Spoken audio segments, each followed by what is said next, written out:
पोखरा कि कान्छीले मनै मेरो चोरी लगेछ। फेवातालको पानी जस्तै तरङ्ग मनमा भरेछ। हल्का हल्का मुस्कुराउँदा ज्यानै मेरो लिछ।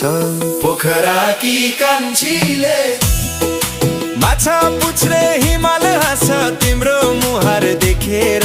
डाँफे मुनाल नाच्न थाल्छन् तिम्रो चाल देखेर। लाली गुराँस शिरमा सिउरेकी गाजलुती नयन भुले मैले संसार यो बोलिदेऊ एक वचन।